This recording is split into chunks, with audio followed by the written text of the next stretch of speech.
மூன்று முடிச்சு சீரியல்ல வர வர கதைக்களத்தை ரொம்பவுமே ஜஃப் மாதிரி இழுக்கிற மாதிரி இருக்குங்க. ஆமாங்க, இந்த ரஞ்சித் பண்ண கொலை விஷயம் பார்த்தீங்கன்னா ஒரு சீரியல் ஒரு கட்டத்துக்கு மேலே முடியும் அப்படின்னு பார்த்தா நந்தினி போராடுறாங்க இன்னும் போராடிட்டே இருக்காங்க. ஆனால் இன்னொரு பக்கம் பார்த்தீங்கன்னா நம்ம ரஞ்சித் பண்ணுற சதி எல்லாம் பண்ணிக்கிட்டே தான் இருக்காங்க. ஆனால் சூர்யா கொலை பண்ண மாதிரி இப்போ எல்லா வீடியோ ஆதாரங்கள் எல்லாத்தையுமே மாற்ற போகிறாங்க.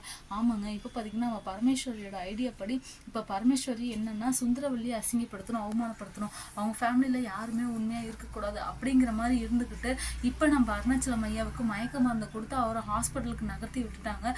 எல்லாருடைய பார்வையும் ஒரு பக்கம் திசை திருப்பிட்டு நம்ம நந்தினியும் ஹாஸ்பிட்டலுக்கு அனுப்பி விட்டுட்டு இப்போ அடுத்ததாக வந்து பார்த்தீங்கன்னா நம்மளுடைய ரஞ்சித் பார்த்தீங்கன்னா இப்போ அடுத்ததாக ஃபோனையும் அந்த காரையும் ஆட்டையை போட போகிறாரு அப்படின்னு தான் சொல்லணும். காரணம் என்ன அப்படின்னு பார்த்தீங்கன்னா இது ரெண்டும் இருந்தாருன்னா என்னையை வந்து ஒரு கொலைகாரன் அப்படிங்கிறத கண்டுபிடிக்க முடியும் அப்படிங்கிற மாதிரி நம்ம ரஞ்சித் வந்து இப்போ அடுத்ததாக தாக்க போகிற நபர் யாருன்னு பார்த்தீங்கன்னா நம்ம விஜய் தான். நம்ம விஜயை கொலை பண்ணிக்கிட்டு அந்த ஃபோனையும் அந்த காரையும் எடுத்துகிட்டு இவங்க போக போகிறாங்க அப்படின்னு தான் சொல்லணும். இன்னொரு பக்கம் பார்த்தீங்கன்னா நம்மளுடைய நந்தினிக்கு கொஞ்சம் கூட டவுட் வராமல் இப்போ அவங்கள வந்து டைவர்ட் பண்ணி விட்டுட்டு நம்மளுடைய ரஞ்சித் நம்ம விஜய் வீட்டுக்குள்ளே வராங்க.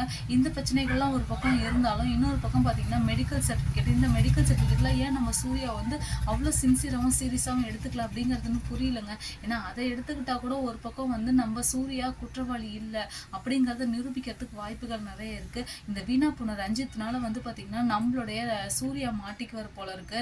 கதைக்களத்தை இழுக்காம இந்த ரஞ்சித்தோட கொலைகேஸை சீக்கிரமாக முடிக்கணுங்க. ரஞ்சித் சீக்கிரமாக மாட்டணும், சுரேகாவும் ரஞ்சித்தோட கல்யாணம் சீக்கிரமாக நிற்கணும் அப்படின்னு தான் சொல்லணும். ஏன்னா ரஞ்சித் வந்து இது வரைக்கும் யார் மேலேயும் எந்த டவுட்டும் வராத மாதிரியே ஒரு சீரியல் போயிட்டுருக்கு.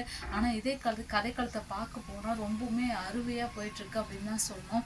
சீக்கிரமாக வந்து நந்தினி உண்மையை கண்டுபிடிக்கிறாங்களோ இல்லை சுந்தரவல்லிக்கு டைரெக்டாக உண்மை தெரிய போதோ அப்படிங்கிற மாதிரி இருந்தாலும் மெடிக்கல் சர்டிஃபிகேட்டை ஒரு உண்மை பொருளாக வச்சு சீக்கிரமாக வந்து ரஞ்சித் தான் குற்றவாளி அப்படிங்கிறத கண்டுபிடிச்சு உண்மையான ஆதாரங்கள் எல்லாரும் தீமை திரட்டணும். என்ன நடக்குதுங்கிறத வெயிட் பண்ணி பார்க்கணும்.